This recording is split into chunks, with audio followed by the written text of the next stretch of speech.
Hello and welcome to Knit Night 49 of the Sweet Lavender Knits podcast. My name is Christine and I'm coming to you from just outside of Toronto, Ontario in Canada. Today is October the 31st and it's a Saturday, a very gloomy and looks like it's gonna rain, or maybe it's raining. We're expecting snow today. Yes, and it's Saturday afternoon, but it's quite dark outside, so I have some extra lighting to help with the situation, and hopefully it works out. We'll see. You can find me on Instagram as sweet_lavender1 and on Ravelry as sweetlavender1. We also have a lovely group on Ravelry called the Sweet Lavender Knits group, so come on by, check us out, and if you like what you see, then do join in. And for all of you who are looking for any of the links to anything that I talk about, I will try and put them down below in the description box, as well as my LinkTree, so that through the LinkTree link you can get to Instagram or Ravelry, or my Ravelry shop with the designs, the PayHip shop with the designs if you want to use that, and the Ravelry group as well. So yes, it's all down in the description box, so just check it out if you'd like to see anything there. I want to say a very big thank you to all, and now I'm conscious because Ellie from Little Drops of Wonderful usually refers to it as the Oscar speech, but honestly, I do want to say a very big thank you to all of you for your comments and your likes and just your encouragement for me to keep going, and I like that interaction, and that's what this Knit Night is all about. So I call it a Knit Night because I would like you to grab your needles, something nice to drink, your favorite project, and let's get started. So today, my drink of choice, and I usually don't start off the podcast telling you that, but I usually have something to drink with me, and today I have a tea, and this is one that I've enjoyed in over a couple of winters now, and it is the blackcurrant black tea by Impra. So that is one that and it has a very nice fruity taste, and it's a black tea. So yeah, I just take it in just boiling water, no milk, no sugar. I mentioned that last time, and the reason is because I'm trying to cut down on my milk intake with my tea, because I tend to have it, I wasn't very fond of having tea without milk, so I would have it with milk, and I found myself getting colds or just congested or phlegmy mostly, and so someone had suggested that I cut out the milk and see if that helps. So and it serves the purpose, it keeps me warm, and that's why I'm drinking the tea, and this way I get to actually enjoy a lot of the different fruity and herbal teas that I have. And thank you for your suggestion. I think it was Suzette, I may be wrong, I'm sorry if I am, who had suggested elderberry. So that is something I'll have to get a hold of and try it, elderberry. I'm guessing it's tea, and see if that helps to sort of ward off, or if you feel like you got a cold or flu symptoms coming on, elderberry apparently is something to drink. So starting off with what's on the calendar, tomorrow is November the 1st, and it is the beginning of our November sock along. So if you are joining us for the very first time, we have a sock along that's going to be going all through November, from the 1st of November to the 30th of November, and I have done a little video over the last week. I will link that down below. That just gives you all of the details on the sock along. It's basically that you can knit any sock through the month, and it doesn't have to be a pair, it can be a sock. But there were just a few points that I did miss, and I think that happened because I was out in the, outside, and I didn't have any notes with me. It was more just me rambling on as I usually do. Okay, and I will try to stop doing that now. But there were a few things I did not mention, so I just wanted to point that out. One was that this sock along is also open to anybody who's not able to use Ravelry or does not use Ravelry. And if you are on Instagram, tag your progress of the project as November sock along. And then if you have a finished object, I would ask that you tag it as SLK November sock along. And the SLK is Sweet Lavender Knits. I am going to draw prizes both from Instagram as well as from Ravelry. I wanted to give a fair chance to everyone who wanted to join in the sock along, and yes, so please do that. You can tag me, and then I can maybe, if you don't have the right tags, I can add to it. So the easiest thing, if you're not able to remember all the tags, just tag me on the project. First, because I can appreciate it and, cheer you on, and also because then you don't miss out on a chance to win a prize.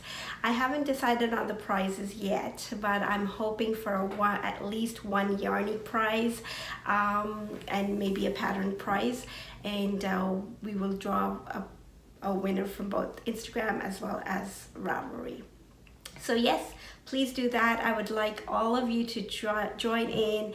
If you are not a sock knitter, there are tons of patterns out there that are free, and I've linked some below that give you good instructions, which I mentioned in my last video as well. Good instructions on how to go through a cuff down sock, and I believe I put in one for toe up as well, if that's something that you would like to try. So I hope you will all join me and knit a pair of socks, or a sock at least, and let's take it easy and just enjoy the time knitting a pair of socks.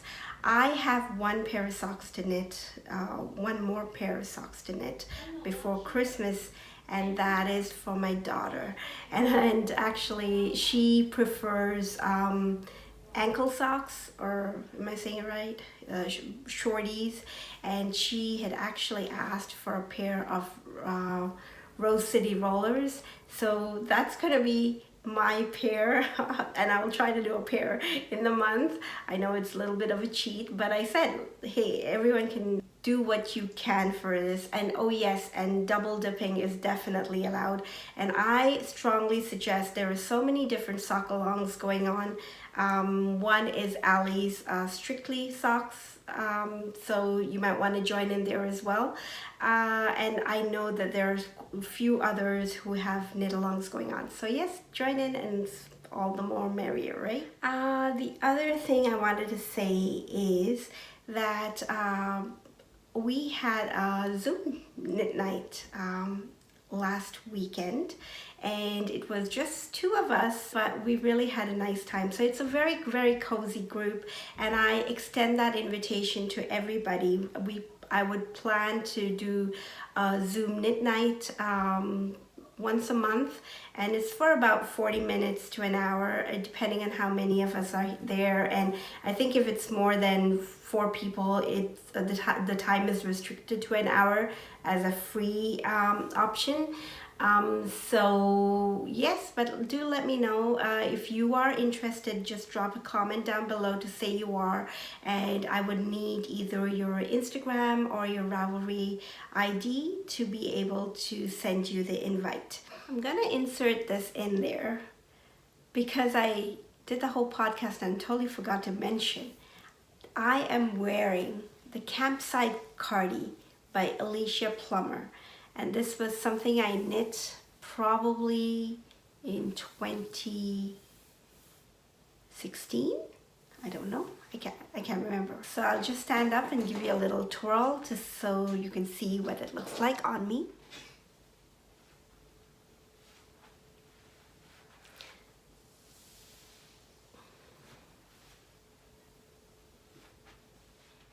Yes, there you go. Moving along to finished objects.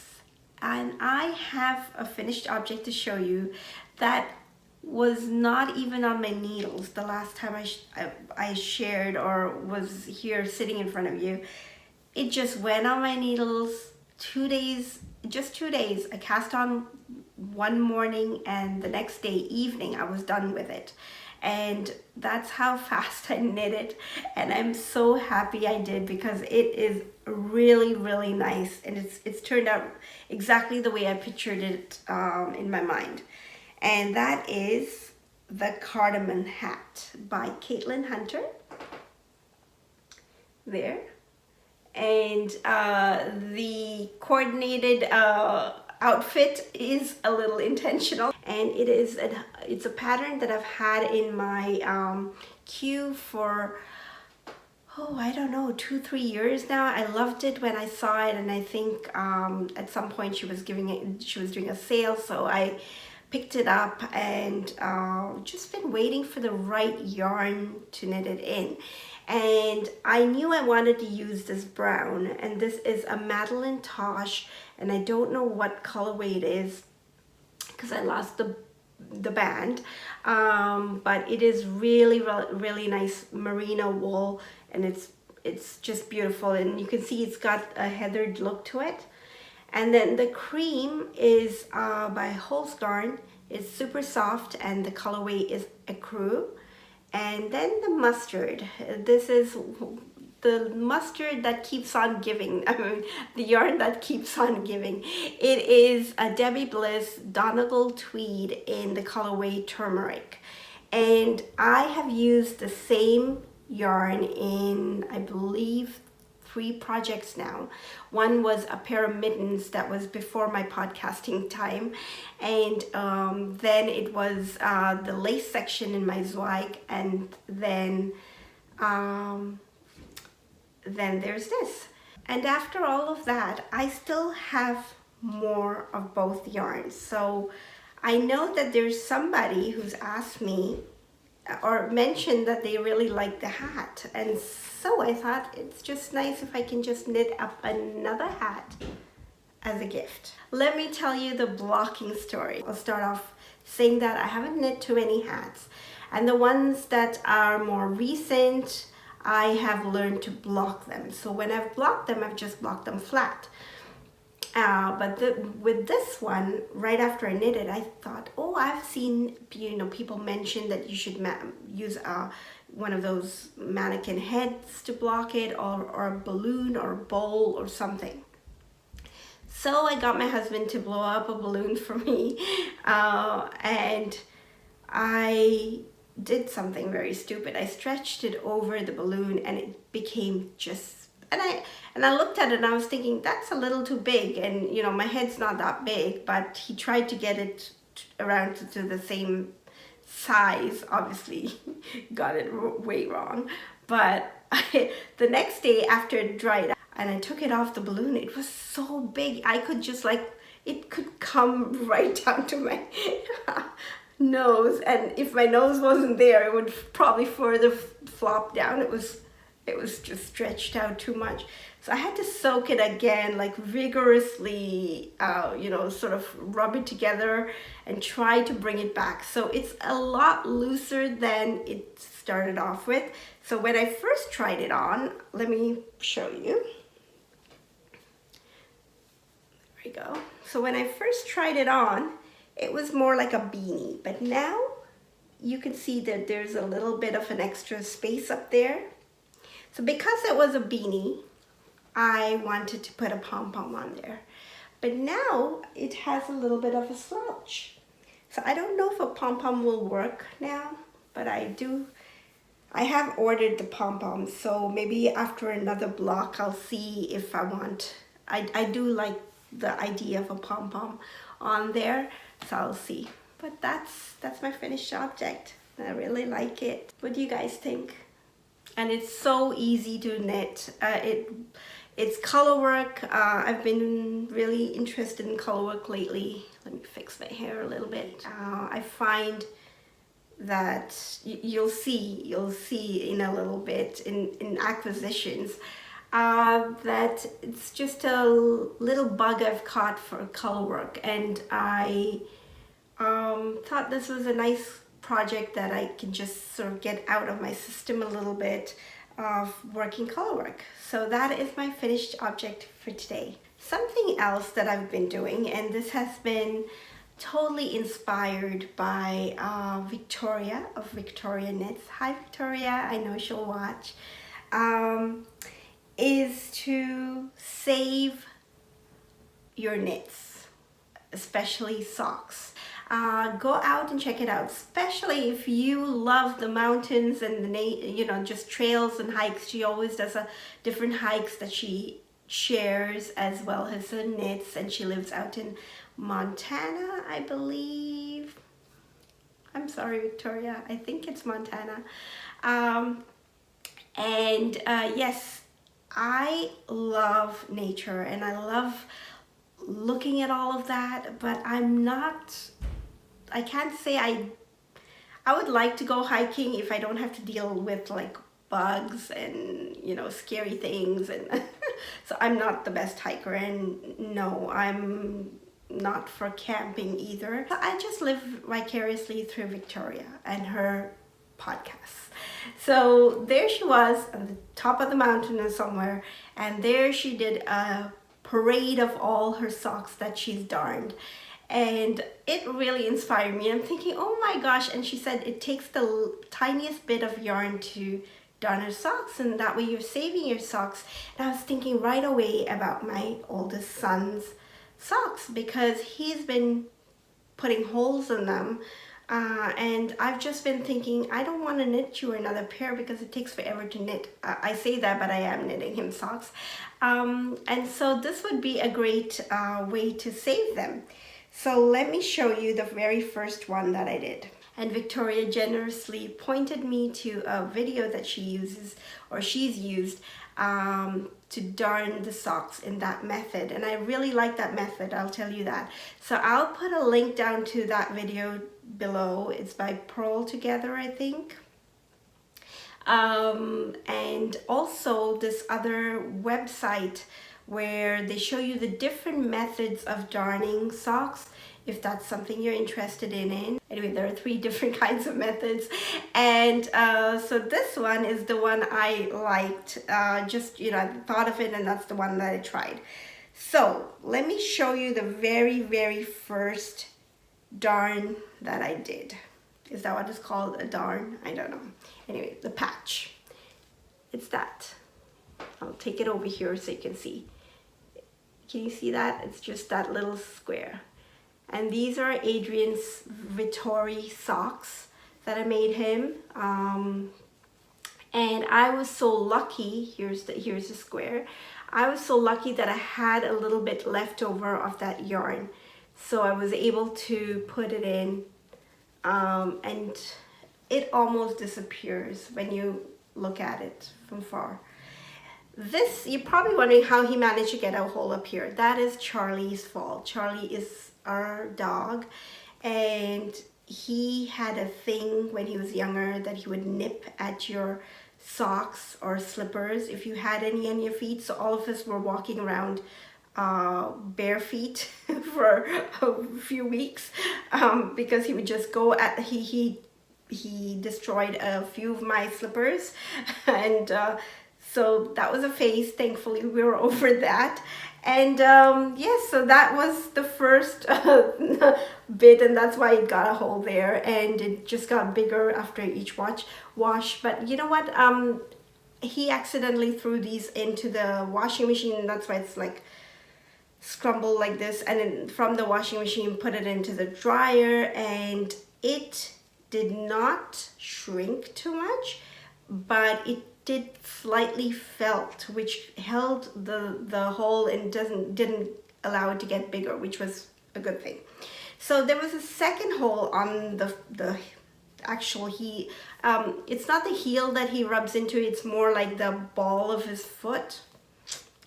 And this one is a little bit lower, and you can see that this came out slightly different where it has a little bit of a bump. And that was because I was struggling to pick up stitches on the side here. So the method that is shown in the video. And I was just struggling to pick up stitches there. So I fixed, or I learned how to correct that. I learned how to correct it by just picking up the stitch before you turn your needles. So if you are interested in what I mean by that, just ask me. For I don't want to bore everybody else who is not interested in darning their socks. But here, that was a pair that I saved. So one pair more that Adrian can use. And then this is a pair that was not so lucky. I didn't have any yarn, matching yarn, so I just got a different color yarn, and I'm, you know, I did it and it works out. He didn't mind, which was fine. So that was my second pair that I saved for Adrian. Oh, and then this one here on the, again, it was that Charlie phase. So he got a bite off of the leg again. So I had some purple yarn, but it was stripes. I just put it in here, and I asked Adrian, and Adrian said that's fine. He's gonna just wear them in the house, and that way it doesn't have to look too bad. And yeah, it's not like we're going out anywhere these days anyways, right? Yes. And then the third one, oh yes, okay, so this one here, I'll show you this pair, and they do wear their socks pretty well, okay? So they are worn socks, so you'll see that the toes and the heel gets worn out quite well. But this is your HOLSTGARN, super soft, and I think it's not hard, it's not sturdy enough for heels because it starts to get very thin quickly. So what I did is, I have to fix this one, but I kept it there so I can show you what I did with this is I ripped out the heel completely. I just cut right through it. I might have some pictures that I took, so I'll just put that up on the screen, but I just cut right through the heel and then ripped back the blue yarn, and then picked up stitches and just knit an AfterThought heel, and that came out perfect. And so now he has a really sturdy sock, and I did this in yarn that has nylon in it, so the heel will be a lot more sturdy. And yes, so that's been my adventure with darning socks, and I have to say it was a life skill that I learned, because now we can hold on to our socks for a lot longer. Okay, on to works in progress and also partly finished object. So this is a sock tube I was working on in the West Yorkshire Spinners Christmas colorway from 2019 called Robin, and I have now finished the tube. So it is still a work in progress because I have to now cut it and put in heels and toes. And I found that having a sock tube project to work on really helped, because every few minutes that I had, if I could only spare, even if it was just 5 minutes, and just knit a little bit, the tube grew and I was able to finish it. So it's definitely something that I think I will just have on the side, always a sock tube, and when I finish it, and I'll have a pair of socks after the heels and toes go. The contrast yarn that I used is just some sort of, it has a lot of acrylic in it, 75% acrylic and 20% wool, I think it was. So I thought after the heel fiasco with the darning and all that of the socks, I thought I would use it as a contrast for cuffs and heels and toes, so that way I'd be able to use more of the yarn. I didn't have a lot, so I didn't know how much I'd be able to get out of it. So I was trying to find a halfway point to continue, and it was something like that. And that bugged me just a little bit, maybe, you know, the OCD in me, that the stripes were not quite lining up. So what I opted to do was have at least the red stripes line up. And so I moved the midpoint, obviously with a sock tube, you can decide when to stop. So I moved the midpoint and I marked it with a yellow stitch marker here. So that the red stripes line up there, you can see that. And so now, even though they won't be identical, at least the red stripes will line up a little bit. And I'm hoping it works out, we'll see. I'm gonna have to cut into this and then put in toes and then find my point for the heel and then cut into one side and put in heels on both the socks. So I get a pair of socks out of the tube. I have, and I want to say, if anyone's interested in how to go about doing this, Ellie from Craft House Magic has a really nice tutorial on doing AfterThought heels, toes, and cuffs, I think. And I will try to find that video and link it down below. So after finishing that sock tube, I still have some left of that Robin colorway from West Yorkshire Spinners. So I'm thinking I'm gonna do a sock in the reverse where I do the contrast color as the body, and I will do this as heels, toes, and cuffs. I'm sorry, heels and toes. I don't think I'll have enough for cuff, but heels and toes, and I should probably be able to do a sock like that, so he and I can have matching socks, and I don't wear out my heels as fast as they do. On to my next work in progress is another sock tube. This one is the sock tube that I'm making for my oldest son. And I have to say I'm very, very close to being done on this one as well. I could have finished it if I wanted to today, but that's okay. I can show it to you next time. Probably as a finished object, we'll see. So this is where I was the last time I showed you, and I've done a lot more in that. And these sock tubes, they go through quite easily. So up until this point, I knitted, this is the bottom of the foot, and that's why it's got the stocking net. I knitted in stocking net on one side and the 3x1 broken rib pattern on the other side. And the yarn is Sweater Weather by Cozy Posy Yarn Co. And then I just used some scrap yarn and put in some scrap yarn as a marker there for the heel, and then continued in pattern. So then then it went a lot faster because I was just doing the same pattern on both sides. So yeah, and I'm, like I said, I'm almost done. So this is my midway point. I've measured out the socks, and I have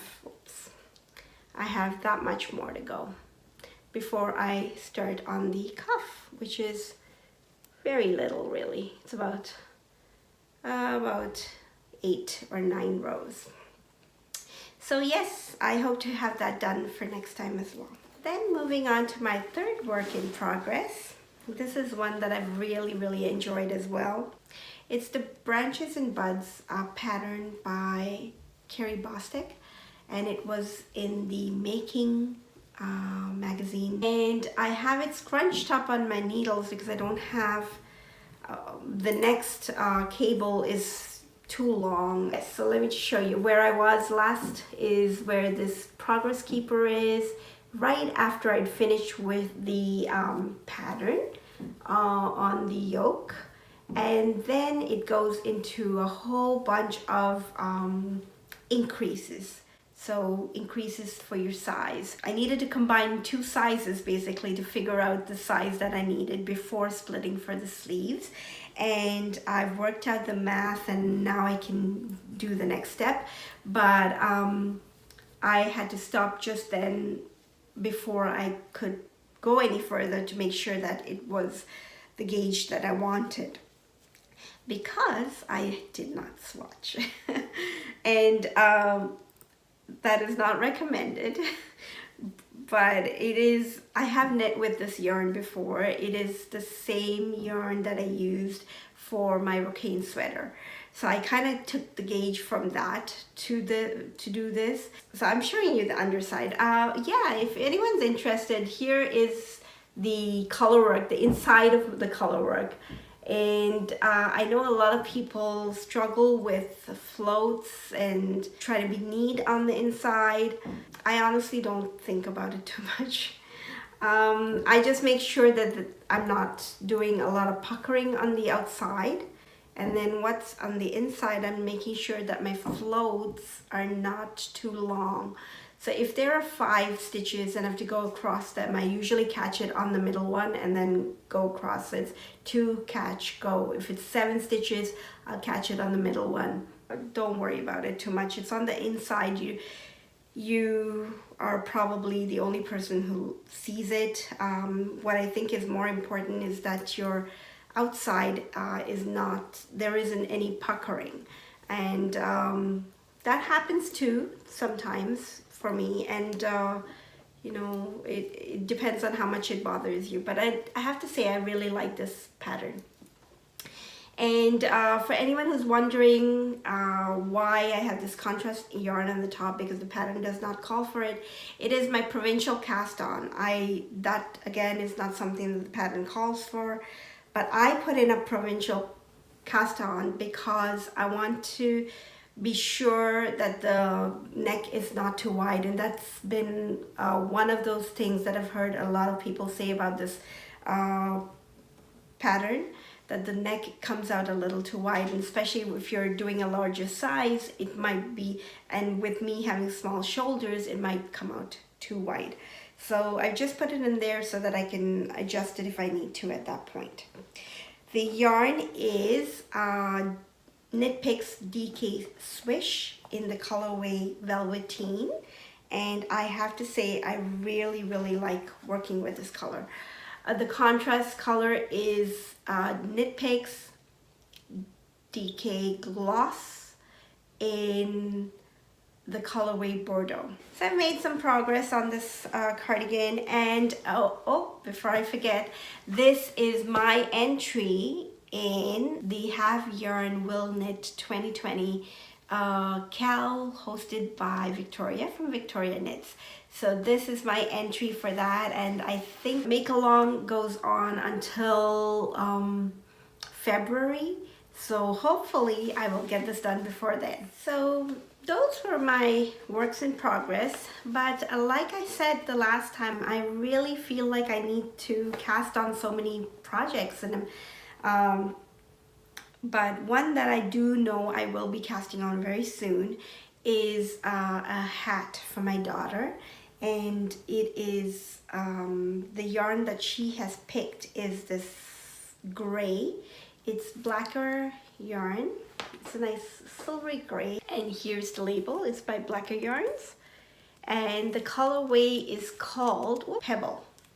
So that's the yarn that she's picked out, and so I have this. I just have this 150-gram ball, and I'm hoping that's enough.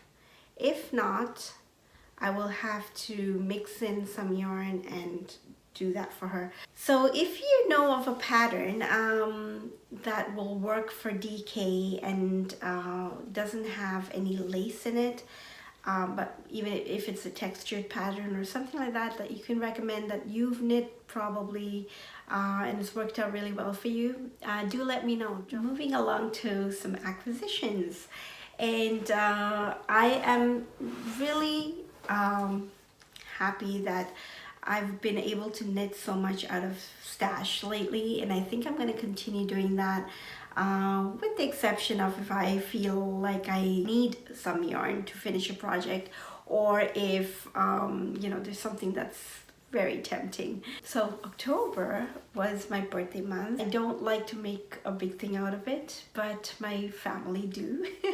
I received some gift cards so that I could buy what I wanted to, with the thought in mind that they wouldn't know how to shop for me for anything that was sort of my knitting obsession related.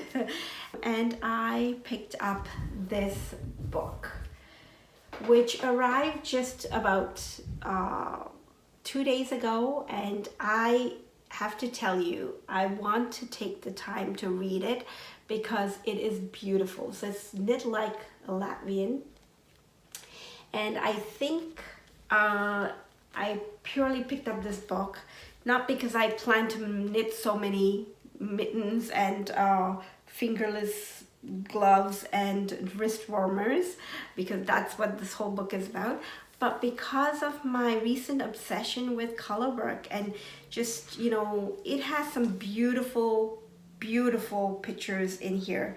I'll just show you some of them. And the way it works is, that's just one. The way it works is that right at the back of the book, it gives you a recipe on how to knit mittens. So like very basic instructions, and you can adjust a lot of things. It is a recipe that you can really just use. And then all of these patterns have just the chart, and you should be able to work any of these patterns using that recipe at the back of the book. So here's a stunning fingerless mitten. So one half of the page is the pattern picture, and the other half is the chart that obviously I cannot show that to you. There are some really, really nice ones. And so the reason why I said I want to take time and read this book is because it tells you a lot about the history of these mittens, and they have meanings to them, or you're basically sending a little message with the mitten. And that was really interesting to know, because I did not know that. I mean, I knew a little bit that there were traditional mittens and, you know, certain designs that were given at weddings and things like that, but you could literally knit a story into these mittens. Here's another one that I really like. I just like the contrast of the colors. So like I said, I don't plan on buying yarn, but I do want to try out a contrast, this kind of color work, and that was one. And then the other day I was just cleaning up a drawer, and I found an old interweave knits magazine. And then I was at the post office, which is inside of a store, the drugstore, and they happened to have the interweaves knit, the latest one, and it had hats and mittens on the cover, so I picked that up. So this is the Interweaves Knits Gift 2020, or Gifts 2020, and it has 23 gorgeous giftables. So I'll just show that to you. And you know, sometimes I think it's always nice to have a hardcover book that you can keep for a very long time.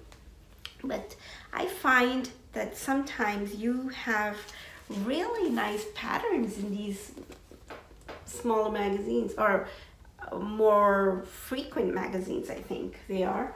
And they're nice. They're really nice patterns. So those are my acquisitions. So if you are here for just the knitting content, thank you very much for joining us, and I hope you'll come back again next time. If you have enjoyed this episode, please do subscribe if you haven't already, and give it a like, and share it with a friend who you think would enjoy it as well. I'm just gonna talk a little bit more about some of my reflections over the last 2 weeks, and what's to come in November, and hope you'll stick around for that too if you have a little more time. So the first thing is that tomorrow or tonight we have to set our clocks back. Honestly, I have to say I don't like that very much. It kind of disrupts my sleep. I'm already somebody who's a very light sleeper, borderline insomniac, and it just makes it even worse. I've been trying to ease myself doing the 15-minute sort of forward or backward, and trying to stay awake a lot longer. But staying awake is easy for me. It's just not enough sleep is the problem. So I don't like it too much. How does it affect you? Do you have an opinion about it? Or does it not bother you at all? I know here we will usually hear on the radio the traffic reports that they will say that there are lots of accidents on the following days, the Monday, Tuesday, right after the clocks have been changed, both in the fall and in spring. So yeah, I even signed a petition for it to, you know, just get rid of it because I don't like it. And I think the petition was for people in the United States. I don't live there, but I signed it anyways because I thought, you know, if we could just have more people voice how we feel. Of course, if it doesn't affect you, then you probably wouldn't understand what the fuss is about. But yeah, I don't enjoy it. I'd like to hear how other people deal with it. But I have found that one thing I am gravitating towards as it's getting darker sooner in the day now is trying to find things that make me feel cozy, whether it's lighting a candle or listening to some soothing music or podcasts, or, you know, even if it's not knitting related, like living out in the wilderness, those kind of videos, and just looking at how they have a fire going, they're cozying up. And even if it's not a knitting podcast, I find like people pick up knitting or crocheting or some kind of craft where they're just slowing down slowly. And so I've been really enjoying that, and I know that that's been helping me sort of calm down or reduce some of the anxiety that tends to build up when I think about all the things that need to be done, or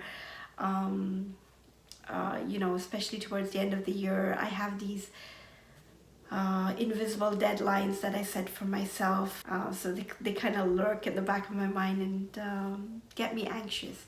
So it's nice to just cozy and sort of slow down a little bit. Are any of you feeling that, and what do you do? How do you find your cozy? I think there's a word for it. I'm not going to try and pronounce it. The other thing I have been enjoying because of my watching of different videos is looking for different podcasts and newer podcasts.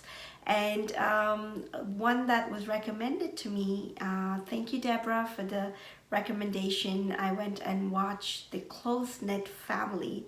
It is a mother and son podcast out from British Columbia in Canada, and they are such a pleasure to watch. I've watched a few episodes. I think I'm at episode 8 now. And this mom taught her son to knit because he was interested in a hat. And so she taught him how to knit, and now both of them are knitting very well. And she just actually responded to one of my comments that I'd put in her video just yesterday, and she said, and I commented on how that was so nice of her to encourage her son to knit like that. And she said now she has a husband knitting as well.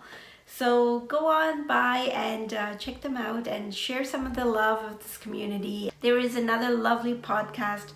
Well, she does more of vlog style with her little crafts, and she's very talented in so many different crafts. I love her journaling. I love her crocheting. She has a website with patterns there, and I will be sharing one that I totally missed to even give her any sort of recognition for it because it just slipped my mind totally last Christmas, was a snowflake pattern that I picked up, and that is Pearlin Jacob, and her lovely channel on YouTube is called Planet Pearl, and she does like a vlog style.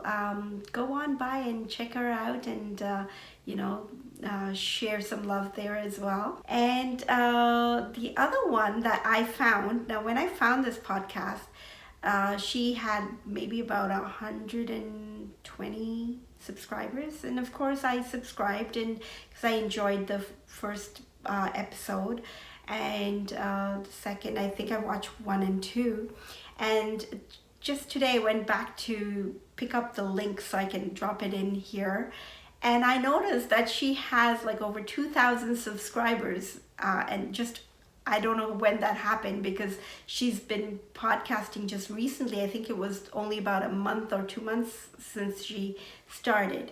And that is Knitting Traditions podcast, and her name's Inga, and she's a very young girl out of, I want to say Norway. She's just very like down to earth, matter of fact, and you can see that knitting is just part of the way she lives, and she says she knits while she walks, and to me that's like, wow, I can't even knit without looking at my knitting.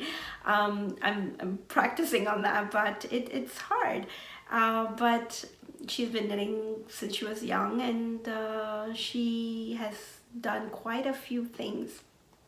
So yes, go on by, check that out too, and you probably have heard of her already because she seems to be like a overnight sensation all of a sudden, and I'm glad for that because that is one of those podcasts that I had made a note of to share with you as well.